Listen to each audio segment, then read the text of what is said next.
Well, good afternoon and welcome to another episode of Spotlight on the Box with the Shippensburg Historical Society. My name is John Miller. I'm the Executive Director and I will also be your host for today's video. And today we're going to kind of go over the box collection here known as the Gates Collection. And when I lifted this box up, it was really heavy, so I went ahead and took a peek inside.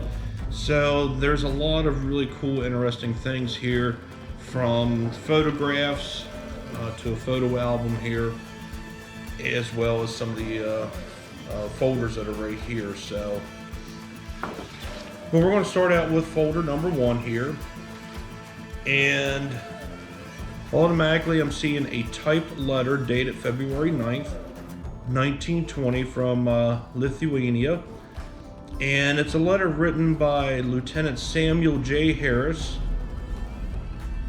to his brother, Lieutenant Roy D. Harris.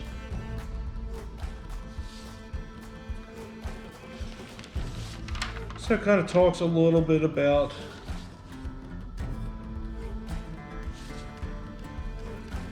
basically it talks a little bit about the news and such that's coming over from overseas. And he's comparing this city where he's located at,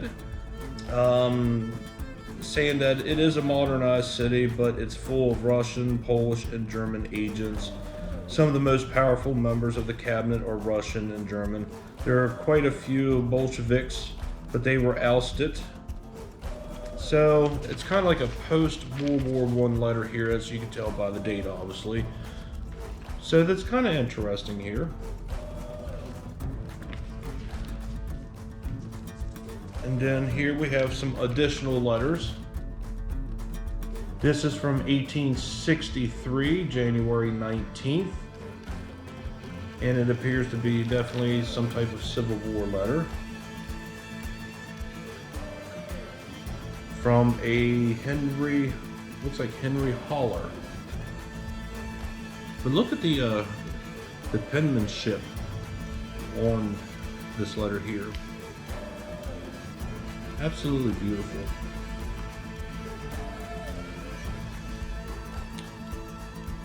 Here we just have a simple letter here to a Mr. Will Stanley. It's just an envelope. Maybe this is the letter here. I'm not 100% sure.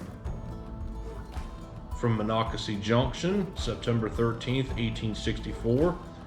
So this is about a month and a half after the Battle of Monocacy that took place on July 9th, 1864. This is pretty much the last main invasion of the North, even though the burning of Chambersburg would be like the 4th. And he's talking about the blockhouse where they were previously engaged. So that's pretty cool. Rifle pits. Great piece of Monocacy history here in Shippensburg. This here is a letter from, looks like A.G. Good.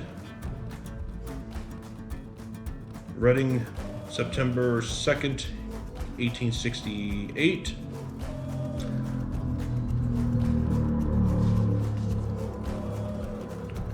And then we have what appears to be from Samuel Gates to David B. Can't make it out. It looks like it might be Diller. And of course, this here is a Civil War period letter as well. Company B of the 195th Regiment of Pennsylvania, Martinsburg Post. Not familiar with that. It might be, it sounds like it's definitely a late war regiment, possibly, so I'll have to look into that. And of course, as you can see from the letter being in creases, it's already basically torn from those areas. So we'll put that back in there.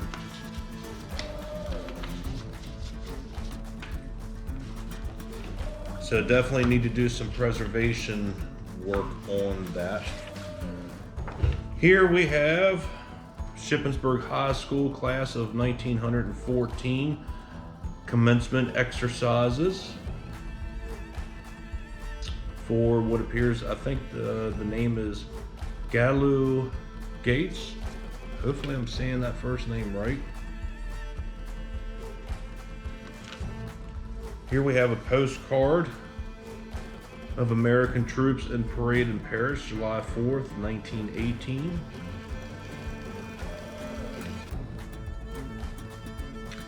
And this was mailed back in the soldier's mail January 15th, 1919, from Germany. I'll let you see that side there. Treasury Department, 3rd Federal Reserve District, War Loan Organization, War and Savings Division. So here it's just an advertisement piece talking about America's payday, interest on interest. Let's just see what's inside of that real quick.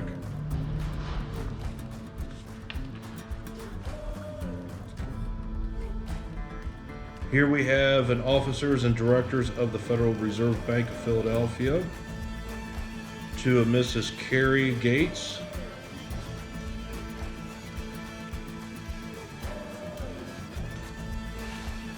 And this is probably the envelope that card went into.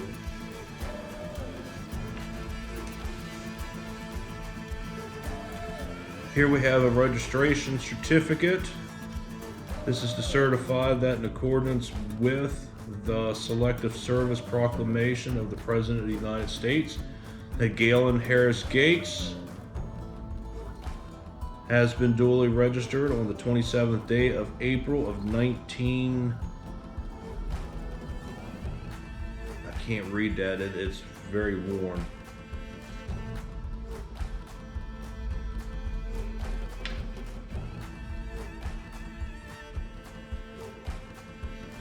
We do know that his height was 5 foot 10 inches. His weight was 165. As far as his race, he was white, brown eyes, gray hair, and what they refer to as a ruddy complexion. And then you have the Peace Supper of the 27th Company, 6th Battalion.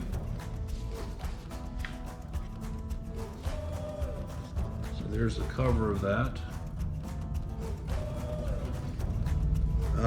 Oyster cocktail. Peas and platoons assemble. Cream corn and Blue Jay. I'm looking for a date on this, but I'm not seeing one here.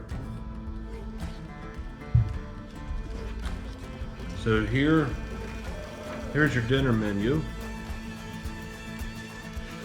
And then here it kind of gives on the back, on the inside of this, the company roster. And of course, there's Galen Gates right there.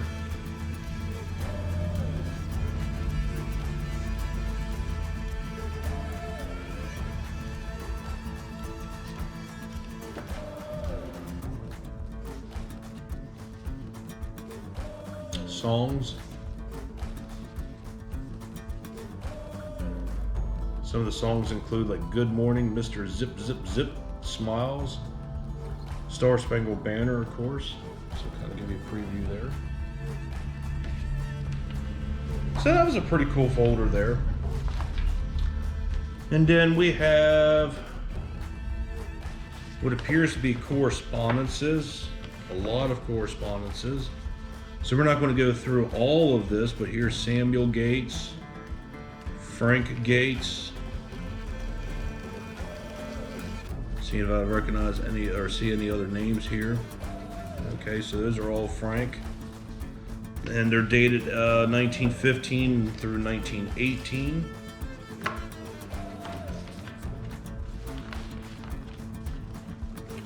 And you can see how many letters are stacked in there. Here we have a small Bible from Samuel Harris, given to Carrie Gates.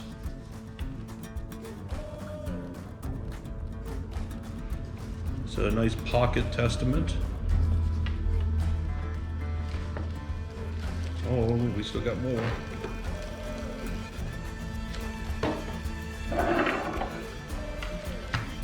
So I'm not sure why there's a blade in here that would have went to a type planer.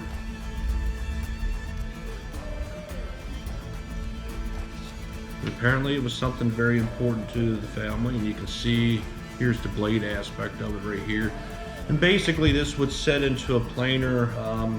Some of them would be kind of look like a block of wood that would set in here like this, and you just, but that's pretty cool.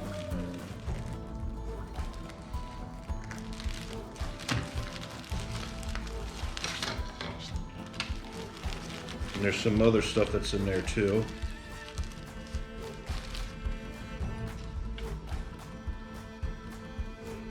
So I don't know who the photographs are. It doesn't really say.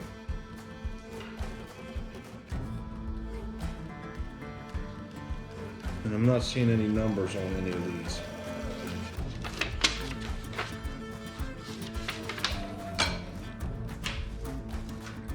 So I'm sure they're part of the Gates family, but these are basically, they're not tintypes, but they're glass. Like maybe an ambrotype.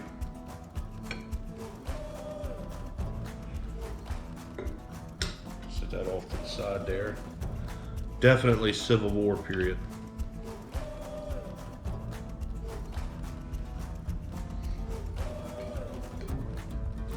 Another one. This is a gentleman. Then we have one here of a young lady. And of course this is missing the top that would have closed over top of it. So probably should get these into a better protective storage than just a piece of paper here with sealed in a Ziploc baggie, huh?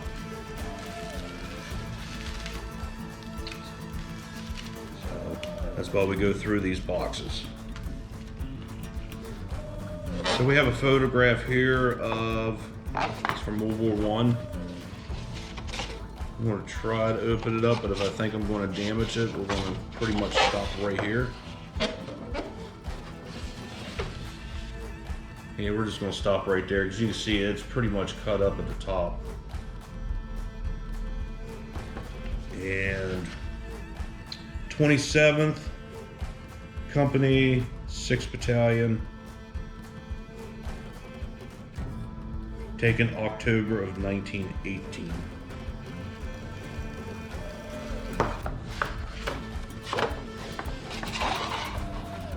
Yeah, these photographs are pretty cool. The problem of it is that when they've been rolled up for this long, you can do more damage taking them out or, you know, folding them out than what you can if they were just left in storage. So you got a cool looking photo album here. So we'll kind of go over this.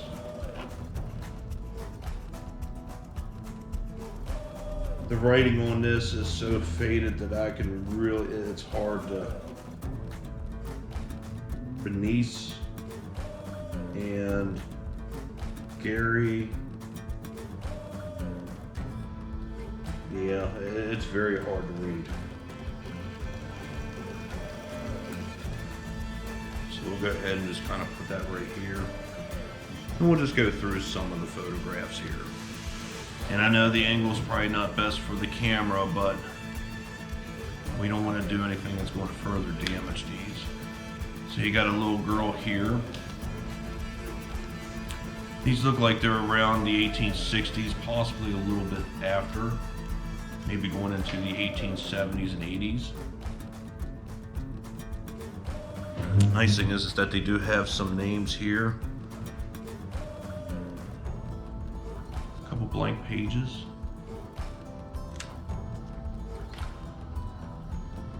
Babies.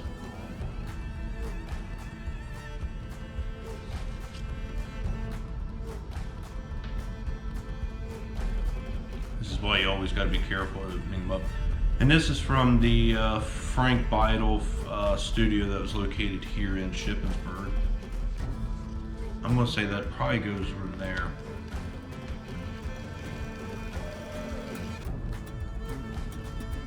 Definitely love the fashions here.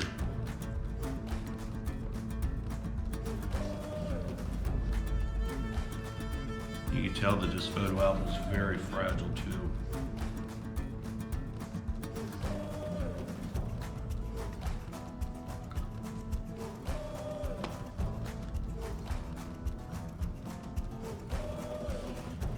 You have photos, they came in all shapes and sizes.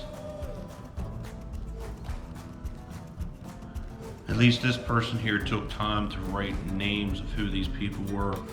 We have so many photographs in our collection where they're part of a certain collection and there's no names to them, so that's why when we post them on Facebook, somebody will always comment, hey, what are the names? Do you know who these people were? And unfortunately, it's like, no, we don't. We have literally thousands and thousands of photographs, and probably, off the top of my head, probably about maybe 25 to 30% of them are actually ID'd. And that number may be very conservative. It might actually be a little bit more. Yeah, so you see you've got photographs here in the back. So.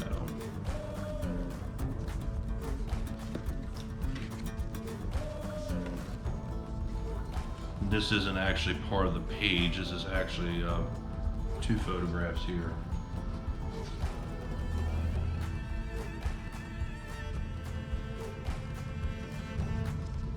And these were also taken here in Shippensburg.